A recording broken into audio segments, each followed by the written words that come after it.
pour entrer chez vous, pour accéder chez vous.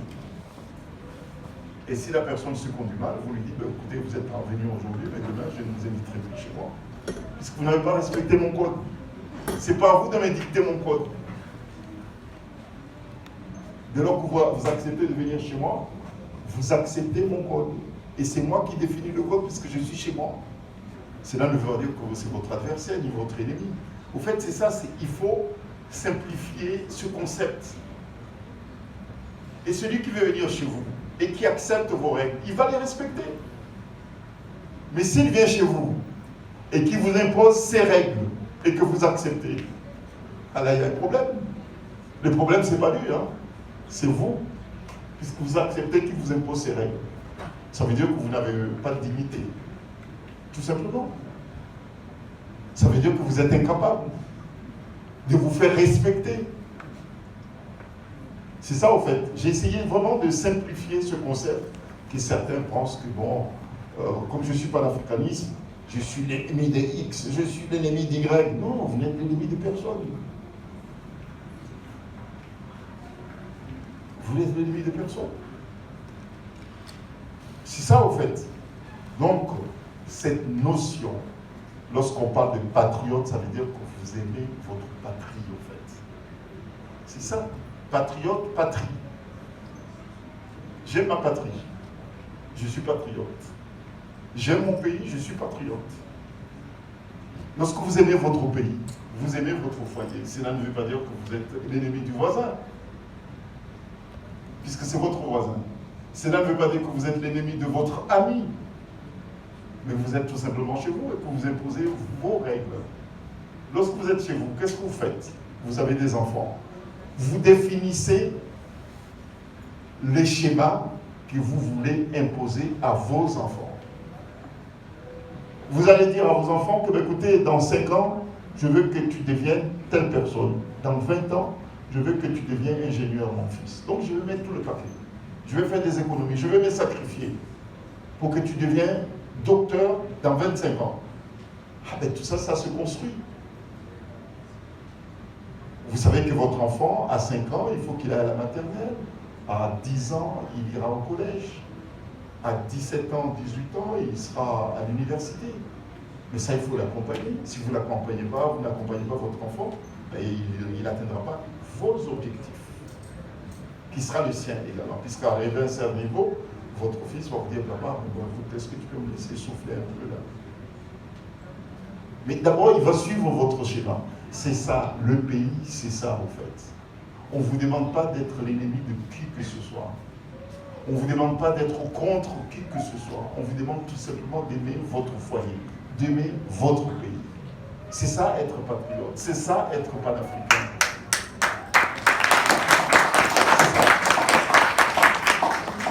Donc, moi je l'ai dit dans un schéma familial, mais lorsque vous arrivez à incarner ce schéma au niveau de votre famille, vous arriverez aussi à le faire au niveau villageois, sans qu'il y ait des conflits intervillageois. Et vous arriverez à faire respecter ce schéma au niveau national. Et tout. Bon, donc c'est ça, en fait. C'est simple. Et nous allons aujourd'hui, et j'aborde le volet, je laisserai à mon confrère le volet juridique. Au niveau, j'aborde le volet politique. Au niveau juridique politique, nous allons nous identifier, que nous soyons du Sud, Afrique du Sud, Australie, Afrique de l'Ouest, de l'Est, du Nord et Afrique centrale, nous allons nous rechercher. Nous allons nous retrouver. Faire comme les pères fondateurs de nos indépendances l'ont fait. Ils se sont recherchés, identifiés et définir ensemble les schémas appropriés qui les ont amenés à obtenir nos indépendances. Maintenant, nous, leurs arrière-petits-enfants, ou bien leurs petits-enfants, nous allons suivre les chemins qu'ils ont dressés, les chemins qu'ils ont suivis et qui nous ont amenés à obtenir au même moment les indépendances. Moi, ce qui est sûr, c'est que les Comores, le bateau Afrique, va partir là bientôt.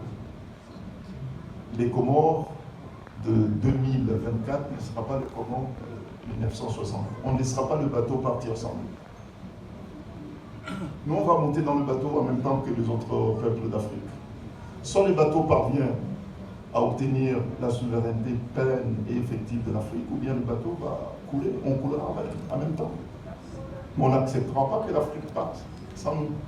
Et c'est pour cette raison que nous devons nous inspirer de ceux qui gagnent. Parce que si vous avez un ami qui est ambitieux, et que vous devenez son ami, mais vous deviendrez ambitieux comme lui. Qui s'assemble se ressemble. Voilà, il ne faut pas être avec les perdants, il faut être avec les gagnants. Puisque s'il gagne, il vous fait gagner. Ben, nous serons avec les gagnants. Et les Comores seront avec les gagnants. On ne sera pas avec les pays qui perdent. Donc nous allons l'idée de PASTEF Africa.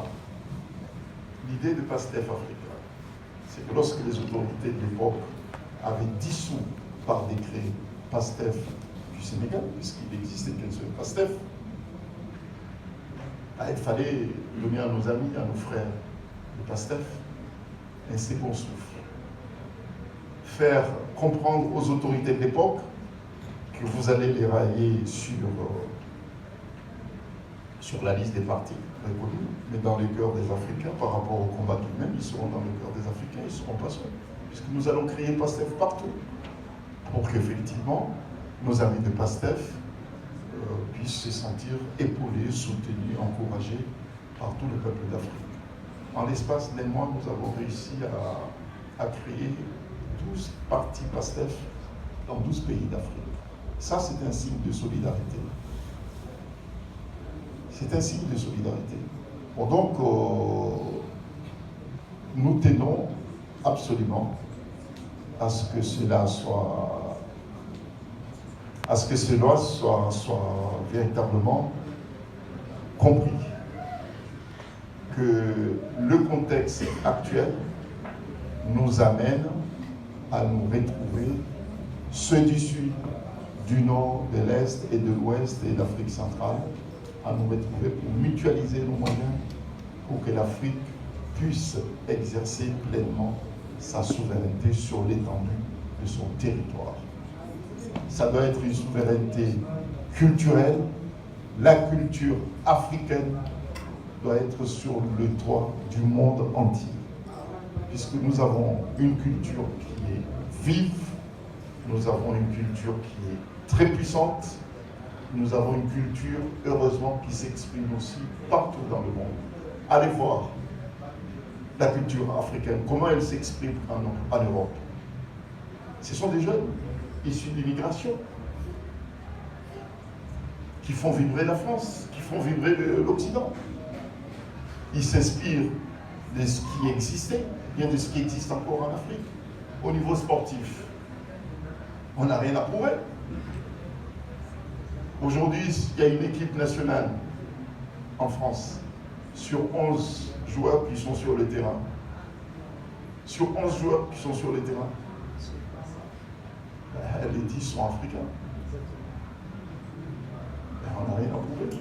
Et c'est valable dans certains pays européens.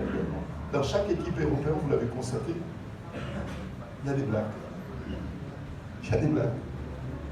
En Allemagne, l'équipe allemande, l'équipe d'Espagne, etc., etc. Vous allez faire le tour. Là, écoutez, il faut trouver des moyens, et ça c'est aux politiques. Il faut trouver le moyen pour que ces ressources humaines africaines profitent à l'Afrique. Ça dépend aussi de la vision que nos dirigeants ont de notre continent. C'est ça aussi la souveraineté africaine. Il y a la souveraineté économique, nous devons faire le choix, effectivement, de notre vision économique. Il y a aussi la vision, vous êtes jeunes, des universitaires, vous êtes là. Aujourd'hui, vous êtes peut-être 1 milliard, mais selon les études qui ont été effectuées, vous serez plus nombreux dans 20 ans. La jeunesse africaine sera très, très, très majoritaire dans 20 ans plus tard. La question de la souveraineté qui se pose aujourd'hui c'est de savoir quelle éducation, quel contenu que l'Afrique doit effectivement doter à cette jeunesse, ce milliard de jeunes Africains. Vous allez être formés où? Avec quel outil? Avec quel objectif? Est-ce que nous allons laisser les autres comme nous l'avons subi, nous, vos aînés? Est-ce qu'on va laisser aux autres venir vous dire de ce que doit être l'enseignement en Afrique? C'est pour cette raison que les universités privées, les instituts privés devraient bénéficier effectivement du soutien des États pour doter aux enfants de l'Afrique, aux milliards d'enfants africains, des outils africains pour devenir des vrais panafricanistes, des vrais patriotes. Et que votre formation, vos instructions puissent bénéficier à l'Afrique. Donc il nous faut des grandes écoles africaines qui dotent à nos enfants des moyens justement pour bâtir l'Afrique. Et ça, il y a une université qui viendrait d'Europe, ou bien des États-Unis, ou bien d'Asie, ou bien je ne sais pas où.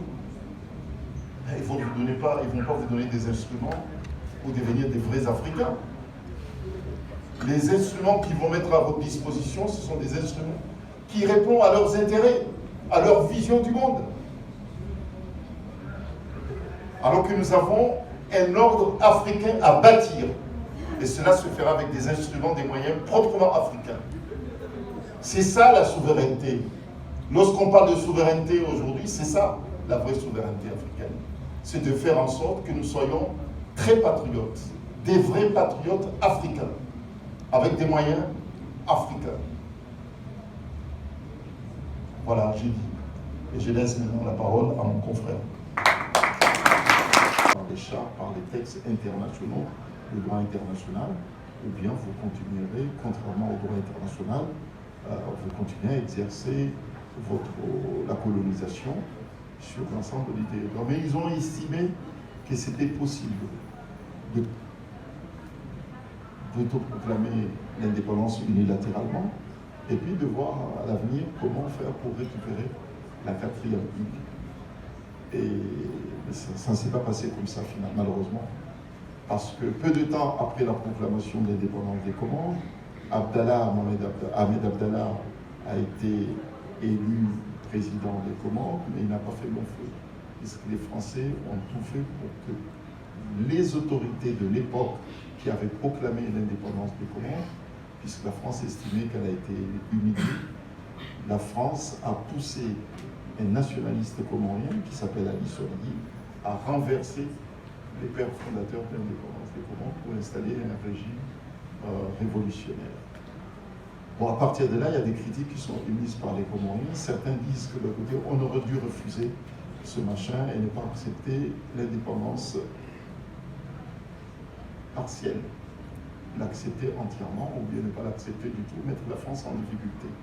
Ça, c'est le procès qui a été fait à l'encontre de ceux qui se sont battus pour que les Comores obtiennent leur indépendance. En tout cas, ceux qui l'ont proclamé unilatéralement en 1975. Et puis, il y a le coup d'État qui a été fait par Ali Soligui pour renverser Ahmed Abdallah, qui a été fait à l'aide d'un mercenaire français qui s'appelle Bob Denard, qui lui-même aussi, il était, parce qu'il est décédé, de l'extrême droite française. Il est venu renverser Ali Soligui pour empêcher effectivement que l'élan patriotique nationaliste qui a amené le Comore vers l'indépendance ne dispose pas de force politique extrêmement forte et puissante pour aller chercher Mayotte. Ali Soligui a fait une tentative de se rendre à Mayotte, accompagné de certains Comoriens, pour aller à Mayotte, pour justement aller réclamer Mayotte. Mais bon, ça s'est malheureusement pas passé comme il le voulait, ça ne s'est pas traduit, c'était un échec. Bon, à partir de là, les gens disent qu'Ali Soligui a rendu un très mauvais service aux Comores, puisque le fait qu'il a fait ce coup d'État, il a cassé cette dynamique patriotique nationaliste qui était conduite par Abdallah et consorts pour justement amener le Comores à obtenir son indépendance. Bon, voilà. Bon, donc pour les Comores. Et puis pour l'Afrique, et la situation n'était pas non plus évidente, puisque les pères fondateurs de l'Afrique, ils avaient un objectif commun. C'était de réunir des moyens politiques, c'est-à-dire se constituer en force politique, bien qu'ils sont venus de différents pays, mais ils ont estimé qu'il était temps pour eux de mutualiser leurs efforts, voire même les moyens, pour ensemble, faire la pression sur l'Occident, pour que l'Occident lâche l'Afrique. Et ils ont réussi, effectivement, puisque leur unité a permis à l'Afrique, en 1960 particulièrement, à l'Afrique d'obtenir son indépendance. En tout cas, de nombreux pays africains ont réussi à obtenir leur indépendance. Mais leur combat, malheureusement, s'est limité à cette revendication légitime. Il fallait, après les indépendances, construire nos pays respectifs. Construire des pays, ça veut dire quoi? Ça veut dire qu'il faut relever des défis sociaux, défis économiques, défis de développement, défis démocratiques. Et c'est là où ils n'avaient pas suffisamment d'instruments et des moyens, justement, pour inscrire l'Afrique dans un environnement démocratique, des libertés, etc. Bon, c'est là où, en Afrique, peu de temps après nos indépendances, on a vu des partis uniques s'implanter un peu partout. Et nous nous sommes retrouvés, nos pays respectifs se sont retrouvés entourés par ceux-là même qui avaient colonisé l'Afrique. C'est eux qui étaient dans les différents... Pratiquement dans tous les ministères, il y avait un représentant français. Pratiquement dans